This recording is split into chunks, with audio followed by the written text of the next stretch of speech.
Olá, irmãos, bem-vindos a mais um vídeo do canal Alerta Profético.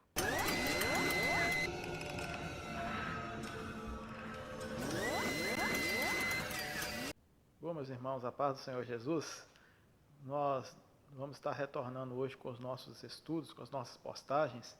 Ficamos algum tempo sem postar porque estava mudando de endereço, então devido aos problemas com mudança, internet, ainda a falta de acesso, ficamos algumas semanas sem postar vídeo nenhum. Mas vamos estar retornando hoje com as nossas postagens. E o tema do vídeo de hoje é a salvação, no tempo Kairos e no tempo Cronos. Existem duas expressões gregas que definem tempo na Bíblia. Uma delas é o Cronos, que é o tempo cronológico, é o tempo que pode ser medido pelo relógio, pelo calendário, pela rotina diária. Ele é medido por anos, meses, horas, minutos e segundos. Então, podemos dizer que é o tempo do homem. Mas a Bíblia fala também sobre o tempo de Deus. E quando se trata do tempo de Deus, aparece a expressão grega kairos ou kairos, que é o tempo de Deus. Este tempo ele não se mede, pois ele está ligado às coisas espirituais e eternas.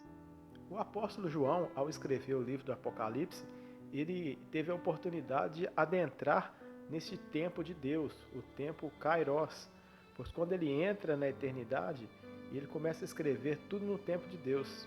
Então, ao visitar as três dimensões da eternidade, o era, o é e o será, ele escreve tudo no presente, como se estivesse acontecendo naquele momento. E é por isso que no Apocalipse você vai ver João escrevendo coisas que ainda não aconteceram, como se estivesse acontecendo naquele momento, porque ele entrou dentro do tempo de Deus, e o tempo de Deus não é medido, porque é um tempo eterno. E em se tratando do plano de Deus para a salvação da vida do homem, nós vemos três agentes que atuam no tempo Cronos, no tempo do homem. Quais são os três agentes que trabalham dentro desse tempo humano? O primeiro deles é Satanás. Ele trabalha com o passado para acusar as pessoas. E é por isso que a Bíblia o chama de o acusador dos nossos irmãos. Vamos a alguns textos bíblicos. Apocalipse capítulo 12, versículo 10 diz: E ouvi uma grande voz no céu que dizia: Agora é chegada está a salvação e a força do reino do nosso Deus e o poder do seu Cristo, porque já o acusador dos nossos irmãos é derribado, o qual diante do nosso Deus os acusava, de dia e de noite. Então, Satanás, ele é o acusador. E toda acusação é voltada ao passado. Ele lembra a pessoa o seu passado para acusar dos erros que a pessoa cometeu. O segundo agente que trabalha no tempo Cronos é o homem. Já assim como Satanás trabalha no passado para acusar, o homem trabalha no tempo presente para desanimar, para desmotivar. Salmos 42, versículo 3 diz: As minhas lágrimas servem de mantimento de dia e de noite, porque me dizem constantemente: Onde está o teu Deus? Então o homem só vê a situação presente e pergunta: Mas se você serve a Deus, por que está passando por isso? Então, onde está o teu Deus? O verso 10 fala a mesma coisa. Todo dia me dizem: Onde está o teu Deus? Então, é o homem. Enquanto Satanás trabalha com o passado, o homem trabalha no tempo presente. Por isso que Gideão se abateu quando o povo de Israel estava sendo oprimido pelos midianitas. Então, quando o anjo do Senhor aparece para Gideão e o chama, a palavra de Gideão foi, Juízes 6,13: Se o Senhor é conosco, por que tudo isso nos sobreveio? Então, ele se abateu, se questionou por causa da situação presente, porque o homem consegue enxergar só o presente, só o momento que está passando. Mas agora nós vemos o terceiro agente que trabalha no tempo Cronos, que é Deus. Enquanto Satanás trabalha com o passado para te acusar, o homem trabalha no tempo presente para te desanimar, Deus trabalha no futuro para te motivar, para te incentivar. E todas as vezes que Deus falou, Deus sempre ele enxerga o futuro e ele fala sempre no futuro para motivar as pessoas, para fortalecer, para impulsionar as pessoas a tomar atitudes. e agrada a Deus. Alguns exemplos na Bíblia. Moisés, o Senhor falou com Moisés, Êxodo 3:10, vem agora, pois, e eu te enviarei a Faraó, para que tires o meu povo do Egito. E aí, no verso 11, nós vemos que Moisés questionou, mas quem sou eu, Senhor? Quem sou eu para tirar o seu povo do Egito? Então, no verso 12, Deus fala assim, certamente eu serei contigo. Então Deus já fala, apontando lá o futuro. Enquanto Moisés fala assim, mas quem sou eu agora, no presente? Mas Deus fala assim, eu serei contigo, lá na frente, eu serei contigo. Porque Deus já enxerga lá na frente. Com Gideão, né, que foi o exemplo anterior que citamos, aconteceu a mesma coisa. O anjo do Senhor apareceu para Gideão e falou assim, o Senhor é contigo, varão valoroso. Então está em Juízes 6:12, e no verso 13 é que Gideão questiona a Deus, mas se o Senhor é conosco, por que tudo isso nos sobreveio? Aí no verso 14, o anjo diz, vai nessa tua força e livrarás, então a gente já está mostrando o futuro, livrarás Israel das mãos dos midianitas, porventura não te enviei eu? No verso 16 ele conclui dizendo, eu hei de ser contigo, e tu ferirás os midianitas como se fosse um só homem. Então, mais uma vez, Deus falando no tempo futuro.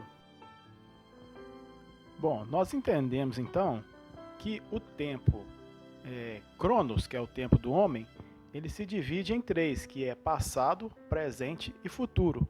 Mas a pergunta agora é, onde a salvação entra agora? Onde a salvação se enquadra nisso?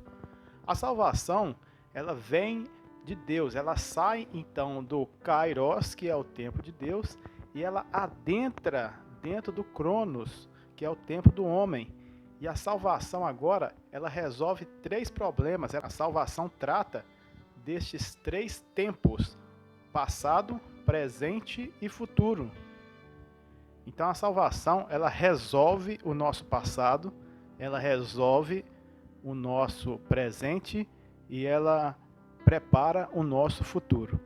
Para entender isso, nós vamos fazer aqui uma equação bem simples. Vamos apelidar de equação da salvação.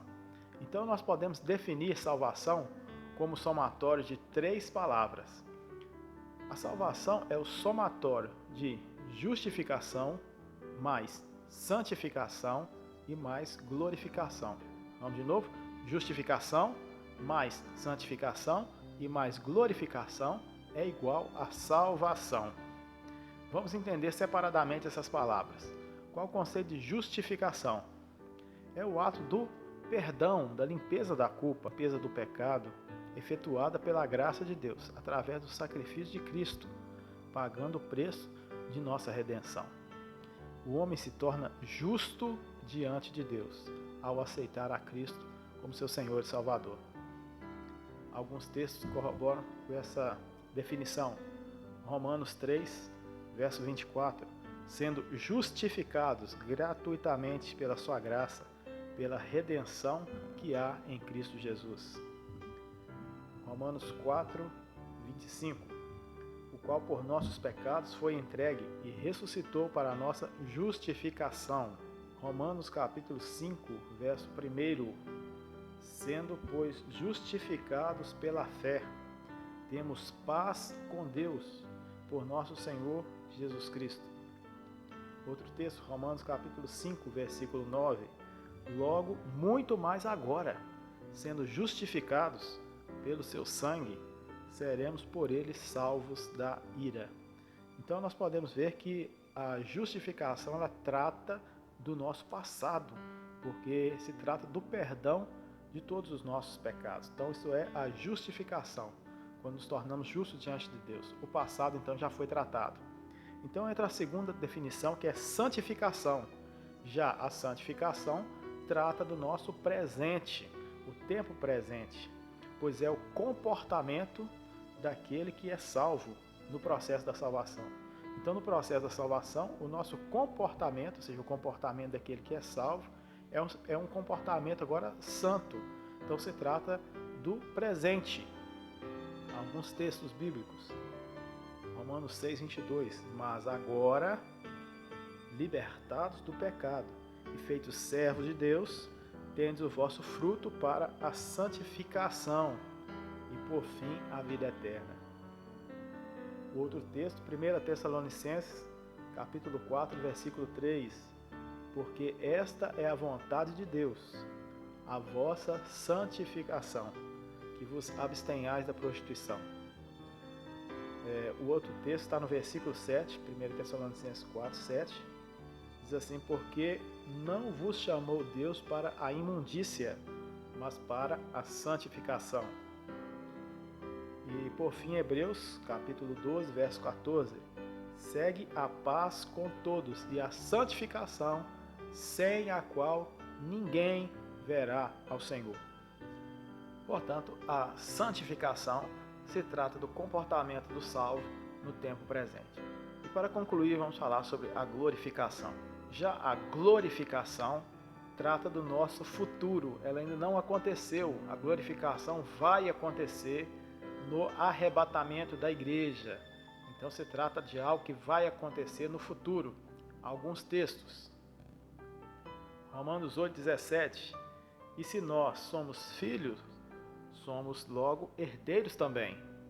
Herdeiros de Deus e co-herdeiros de Cristo. Se é certo que com Ele padecemos, para que também com Ele sejamos glorificados. 1 Coríntios capítulo 15, do verso 51 ao 54, vai descrever também bem isto, mostrando que aquilo que é corruptível vai ser revestido de incorruptibilidade, aquilo que é mortal vai ser revestido da imortalidade. Então, detalhadamente está explicando ali o processo de glorificação, quando teremos os nossos corpos transformados.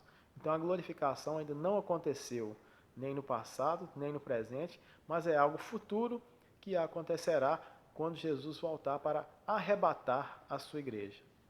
Portanto, nós entendemos assim que a salvação, ela atinge todo o tempo cronos, porque ela trata do passado, ela trata do presente e ela trata do futuro. Então, através da justificação, o passado é tratado. Através da santificação, o presente é tratado. E através da glorificação, o futuro será tratado. Chegamos assim ao final desse vídeo. Eu gostaria de fazer aquele pedido tão importante. É muito importante que você deixe seu joinha, seu like aí no canal. Se você ainda não é inscrito, se inscreva no canal. Ao se inscrever, vai aparecer o sininho de notificação. Você vai clicar nesse sininho para que todas as vezes que colocarmos um vídeo novo, o YouTube possa te avisar. Compartilhe esse vídeo com seus amigos, com os irmãos da sua igreja, com as pessoas que gostam de estudar a palavra de Deus. E deixe também aí seu comentário, a sua sugestão, até mesmo assuntos que você gostaria que fossem trazidos neste canal. Deixe aí nos comentários que, na medida do possível, vamos estar trabalhando. Um abraço, fiquem com Deus, a paz do Senhor e até o próximo vídeo.